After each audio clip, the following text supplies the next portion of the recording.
When lilacs last in the dooryard bloomed by Walt Whitman. When lilacs last in the dooryard bloomed, and the great star early drooped in the western sky in the night, I mournídóand yet shall mourn with ever-returning spring. O ever-returning spring, trinity sure to me you bring, lilac blooming perennial, and drooping star in the west, and thought of him I love. O powerful, western, fallen star, O shades of night, O moody, tearful night, O great star disappearíd, O the black murk that hides the star, O cruel hands that hold me powerless, O helpless soul of me, O harsh surrounding cloud, that will not free my soul. In the dooryard fronting an old farmhouse, near the white-washíd palings, stands the lilac bush, tall growing, with heart-shaped leaves of rich green, with many a pointed blossom, rising, delicate, with the perfume strong I love, with every leaf a mournídóand from this bush in the dooryard, with delicate colored blossoms, and heart-shaped leaves of rich green, a sprig, with its flower, I break. In the swamp, in secluded recesses, a shy and hidden bird is warbling a song. Solitary, the thrush, the hermit, withdrawn to himself, avoiding the settlements, sings by himself a song.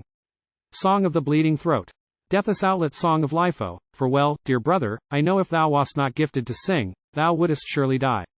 Over the breast of the spring, the land, amid cities, amid lanes, and through old woods, where lately the violets peeped from the ground, spotting the gray debris winking face.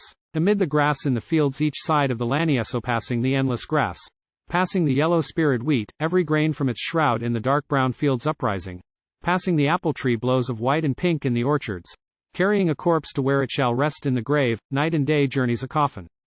Coffin that passes through lanes and streets, through day and night, with the great cloud darkening the land, with the pomp of the inlooped flags, with the cities draped in black, with the show of the states themselves, as of crape-veiled women, standing, with processions long and winding, and the flambeaux of the night, with the countless torches lit of the silent sea of faces, and the unbarred heads, with the waiting depot, the arriving coffin, and the somber faces, with dirges through the night, with the thousand voices rising strong and solemn, with all the mournful voices of the dirges, pour it around the coffin, the dim-lit churches and the shuddering organso where amid these you journey, with the tolling bell see perpetual clang.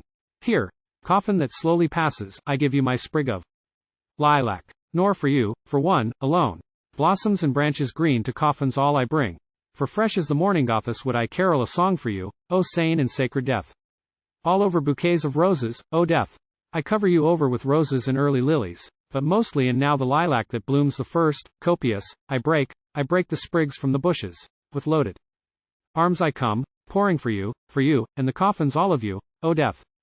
O western orb, sailing the heaven.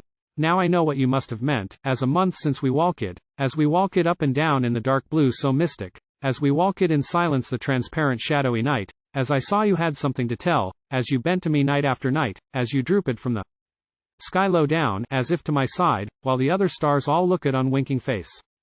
As we wandered together the solemn night, for something, I know not what, kept me from sleep winking face. As the night advanced, and I saw on the rim of the west, ere you went, how full you were of woe, as I stood on the rising ground in the breeze, in the cold transparent night, as I watched where you passed and was lost in the netherward black of the night, as my soul, in its trouble, dissatisfied, sank, as where you, sad orb, concluded, dropped in the night, and was gone. Sing on, there in the swamp. O singer bashful and tender. I hear your notes, so I hear your call. I hear I come presently, I understand you. But a moment I linger, for the lustrous star has detained me. The star, my departing comrade, holds and detains me. Oh, how shall I warble myself for the dead one there I loved? And how shall I deck my song for the large sweet soul that has gone? And what shall my perfume be, for the grave of him I love? Sea winds, blown from east and west, blown from the eastern sea, and blown from the western sea, till there on the prairies meeting, these, and with these, and the breath of my chant, I perfume the grave of him I love. Oh, what shall I hang on the chamber walls? And what shall the pictures be that I hang on the walls, to adorn the burial house of him I love? Pictures of growing spring, and farms, and homes, with the 4th month eve at sundown, and the gray smoke lucid and bright, with floods of the yellow gold of the gorgeous, indolent, sinking sun. Burning, expanding the air, with the fresh sweet herbage underfoot, and the pale green leaves of the trees prolific. In the distance the flowing glades, the breast of the river, with a wind dapple here and there, with ranging hills on the banks, with many a line against the sky, and shadows, and the city at hand, with dwellings so dense, and stacks of chimneys, and all the scenes of life, and the workshops, and the workmen homeward returning. Lo, body and soul, this land, mighty Manhattan, with spires, and the sparkling and hurrying tides, and the ships, the varied and ample land oath south and the north in the Lilac shores, and flashing Missouri, and ever the far-spreading prairies, covered with grass and corn. Lo, the most excellent sun, so calm and haughty, the violet and purple morn, with just felt breezes, the gentle, soft-born, measureless light, the miracle, spreading, bathing aloth fulfilled noon, the coming eve, delicious oath welcome night, and the stars, over my cities shining all, enveloping man and land. Sing on, you gray-brown bird. Sing from the swamps, the recesses, pour your chant from the bushes, limitless out of the dusk, out of the cedars and pines. Sing on, dearest brother, warble your reedy song, loud human song, with voice of uttermost woe. O liquid, and free, and tender. O wild and loose to my soul. O wondrous singer. You only I hear at the star holds me, but will soon depart winking face. Yet the lilac, with mastering odor, holds me. Now while I sat in the day, and looked forth, in the close of the day, with its light, and the fields of spring, and the farmer preparing his crops, in the large unconscious scenery of my land, with its lakes and forests, in the heavenly aerial beauty, after the perturbed winds, and the storm's winking face. Under the arching heavens of the afternoon's swift passing, and the voices of children and women, the many moving sea tides, and I saw the ships how they sailed, and the summer approaching with richness, and the fields all busy with labor, and the infinite separate houses, how they all went on, each with its meals and minutiae of daily usages, and the streets, how their throbbings throbbed, and the city's pentalo.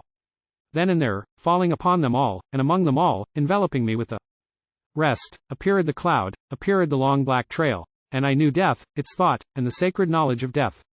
Then with the knowledge of death as walking one side of me, and the thought of death close walking the other side of me, and I in the middle, as with companions, and as holding the hands of companions, I fled forth to the hiding receiving night, that talks not, down to the shores of the water, the path by the swamp in the dimness, to the solemn shadowy cedars, and ghostly pines so still. And the singer so shy to the rest received me, the gray-brown bird I know, received us comrades three, and he sang what seemed the carol of death, and a verse for him I love. From deep secluded recesses, from the fragrant cedars, and the ghostly pines so still, came the carol of the bird. And the charm of the carol wrapped me, as I held, as if by their hands, my comrades in the night, and the voice of my spirit tallied the song of the bird.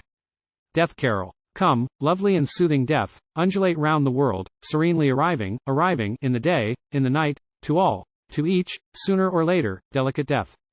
Praised be the fathomless universe, for life and joy, and for objects and knowledge curious, and for love, sweet love of it praise. Praise, for the sure enwinding arms of cool enfolding death.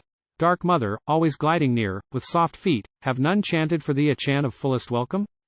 Then I chant it for thee, I glorify thee above all, I bring thee a song that, when thou must indeed come, come unfalteringly. Approach, strong deliveress. When it is so when thou hast taken them, I joyously sing the dead, lost in the loving, floating ocean of thee, laved in the flood of thy bliss, O death. From me to thee glad serenades, dances for thee I propose, saluting thee with adornments and feastings for thee, and the sights of the open landscape, and the high spread sky, are fitting, and life in the fields, and the huge and thoughtful night.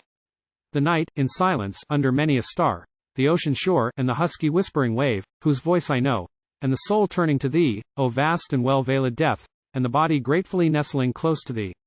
Over the tree tops I float thee a song, over the rising and sinking waves, over the myriad fields, and the prairies wide, over the dense packed cities all, and the teeming wharves and ways, I float this carol with joy to thee, O death. To the tally of my soul, loud and strong kept up the gray-brown bird, with pure, deliberate notes, spreading, filling the night. Loud in the pines and cedars dim, clear in the freshness moist, and the swamp perfume, and I with my comrades there in the night. While my sight that was bound in my eyes unclosed, as to long panoramas of visions.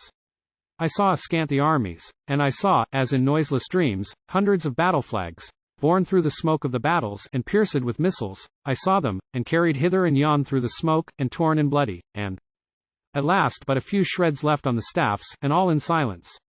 And the staffs all splintered and broken. I saw battle corpses, myriads of them, and the white skeletons of young men. I saw them. I saw the debris of all the dead soldiers of the war. But I saw they were not as was thought. They themselves were fully at rest. They suffered not. The living remained, and suffered off mother suffered, and the wife and the child, and the musing comrade suffered, and the armies that remained suffered. Passing the visions, passing the night, passing, unloosing the hold of my comrade's sea hands, passing the song of the hermit bird, and the tallying song of my soul, victorious song, deathless outlet song, yet varying, ever altering song, as low and wailing, Yet clear the notes, rising and falling, flooding the night, sadly sinking and fainting, as warning and warning, and yet again bursting with joy, covering the earth, and filling the spread of the heaven, as that powerful psalm in the night I heard from recesses. Passing, I leave thee, lilac with heart-shaped leaves. I leave thee there in the dooryard, blooming, returning with spring. I cease from my song for thee, from my gaze on thee in the west, fronting the west, communing with thee, O comrade lustrous, with silver face in the night. Yet each I keep, and all, retrievements out of the night. The song, the wondrous chant of the grey-brown bird, and the tallying chant, the echo erucid in my soul, with the lustrous and drooping star, with the countenance full of woe, with the lilac tall, and its blossoms of mastering odor, with the holders holding my hand, nearing the call of the bird, comrades mine, and I in the midst, and their memory ever I keep afore the dead I loved so well. For the sweetest, wisest soul of all my days and landsown this for his dear sake. Lilac and star and bird, twined with the chant of my soul, there in the fragrant pines and the cedars dusk and dim,